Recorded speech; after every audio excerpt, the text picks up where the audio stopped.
Assalamualaikum warahmatullahi wabarakatuh. Salam Bapak Ibu Guru Hebat Indonesia.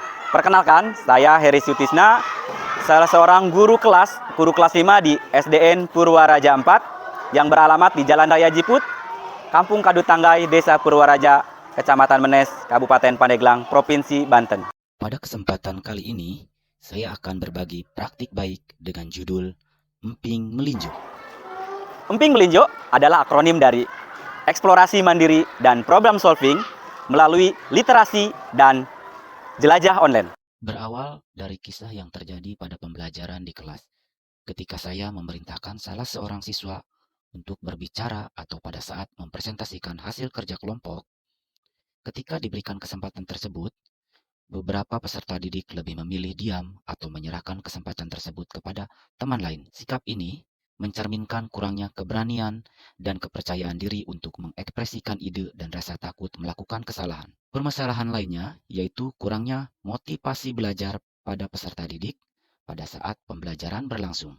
Kemudian, pada saat saya melakukan bimbingan belajar untuk peserta Lomba Olimpiade Sains Nasional, masih rendahnya pengetahuan atau materi yang belum mereka kuasai, serta rendahnya hasil capaian kompetensi literasi pada rapot pendidikan pada tahun 2024.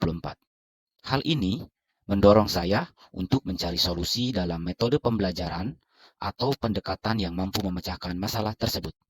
Akan tetapi, dalam pelaksanaannya, saya menghadapi beberapa tantangan. Di antaranya adalah: 1. Masih banyak peserta didik merasa gugup ketika harus tampil di depan umum.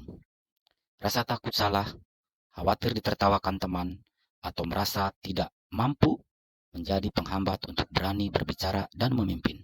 Kedua, budaya belajar yang menempatkan guru sebagai sumber utama informasi membuat peserta didik terbiasa menunggu jawaban atau penjelasan. Akibatnya, mereka kurang terbiasa mencari solusi secara mandiri. Yang ketiga, rendahnya minat baca menyebabkan pemahaman bacaan juga rendah. Hal ini berdampak pada kemampuan peserta didik menganalisis informasi, membuat rangkuman, atau mengaitkan bacaan dengan kehidupan yang nyata. Yang keempat, keterbatasan sarana yang dimiliki sekolah atau peserta didik menjadi hambatan dalam pelaksanaan kegiatan berbasis teknologi. Untuk menjawab tantangan tersebut, saya melakukan metode dan pendekatan sebagai berikut. Aksi yang pertama adalah One Day, One Leader. Kegiatan ini adalah bertujuan untuk melatih kepercayaan diri peserta didik. Setiap hari, peserta didik dipilih berurutan berdasarkan absensi untuk menjadi leader of the day. Tugas leader adalah memimpin doa saat membuka pelajaran, memimpin lagu, dan sebagainya. Sehingga dengan kegiatan ini, peserta didik dilatih untuk belajar memimpin dan berperan aktif. Dengan memiliki kesempatan untuk tampil dan memimpin, maka peserta didik sedikit demi sedikit akan terlatih dan tercipta kepercayaan dirinya. Dan guru pada kegiatan ini berperan sebagai pendamping yang mengarahkan peserta didik. Aksi yang kedua yaitu melakukan asesmen awal untuk mengidentifikasi gaya belajar peserta didik dan menerapkan pembelajaran berdiferensiasi. Setelah melakukan identifikasi gaya belajar peserta didik dan saya membentuk kelompok peserta didik sesuai gaya belajarnya, saya menyiapkan media yang sesuai dengan gaya belajar masing-masing kelompok tersebut. Pada pembelajaran berdiferensiasi ini dapat menciptakan pembelajaran yang bermakna untuk peserta didik dan pembelajaran sesuai gaya belajar peserta didik, sehingga akan tercipta pembelajaran yang mendalam atau deep learning, di mana dalam proses pembelajaran memiliki 3 elemen penting, yaitu mindful learning atau memahami pelajaran, meaningful learning, pengalaman bermakna, dan joyful learning, yaitu pembelajaran yang menyenangkan. Kelompok pertama, peserta didik menelaah sebuah tayangan video tentang bagian-bagian telinga dan lembar kerja peserta didik yang disertai petunjuk. Kelompok kedua diberikan LKPD dan membuat sebuah diorama telinga. Dan kelompok ketiga membuat kartu permainan bagian telinga dan fungsi dari telinga itu sendiri. Setelah kelompok berhasil mendiskusikan dan menjawab LKPD, masing-masing kelompok mempresentasikan hasil dari diskusi kelompoknya. Aksi yang ketiga yaitu melakukan game yang berbasis teknologi. Dengan menggunakan platform Kahoot, setelah pembelajaran selesai mengadakan kuis, permainan, atau aktivitas berbasis kompetensi yang membuat peserta didik lebih terlibat dalam pembelajaran. Setiap kelompok diberikan kesempatan untuk menjawab pertanyaan dengan menggunakan mode kertas. Kegiatan ini bertujuan agar meningkatkan motivasi belajar untuk peserta didik dan sebagai bahan evaluasi pembelajaran yang telah selesai dilaksanakan. Aksi berikutnya yaitu mengumpulkan hasil refleksi masing-masing peserta didik. Setiap peserta didik membuat catatan berupa soal atau pertanyaan yang nantinya dimasukkan ke dalam botol setiap akhir pembelajaran. Botol-botol tersebut sebagai bahan eksplorasi dan literasi untuk peserta didik yang akan diberikan pada saat masuk kelas dan ketika keluar kelas atau istirahat.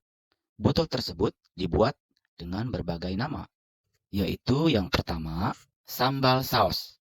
Salin, ambil, hafalkan soal adaptif Olimpiade Sains. Yang kedua, yaitu botol kecap, kumpulan evaluasi cerdas dan pintar.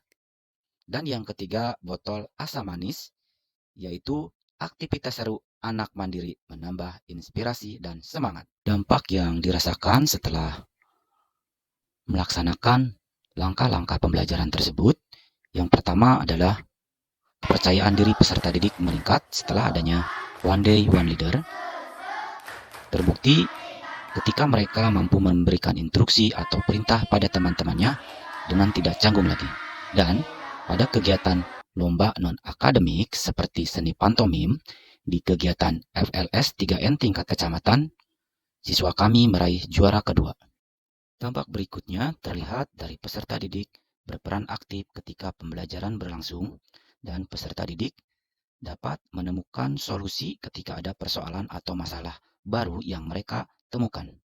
Dan yang terakhir, literasi peserta didik meningkat setelah adanya kegiatan refleksi pengumpulan soal-soal atau pertanyaan yang belum mereka ketahui. Terbukti dan terlihat dari hasil rapot pendidikan pada kompetensi literasi meningkat menjadi 37%. Ada kegiatan lomba cerdas cermat yang diadakan di tingkat kecamatan yang diwakili oleh peserta didik kelas 5. Sekolah kami meraih juara kedua. Assalamualaikum warahmatullahi wabarakatuh. Perkenalkan, nama saya Didah Nurhayati. Saya saat ini menjabat sebagai Kepala Sekolah SDN Purwaraja 4. Pak Heri Sutisna menurut saya bagus dalam cara mengajarnya, terutama dalam metode pembelajaran, yaitu dengan program Emping Melinjo, yaitu One Day One Leader, yaitu 1 hari 1 kali memimpin.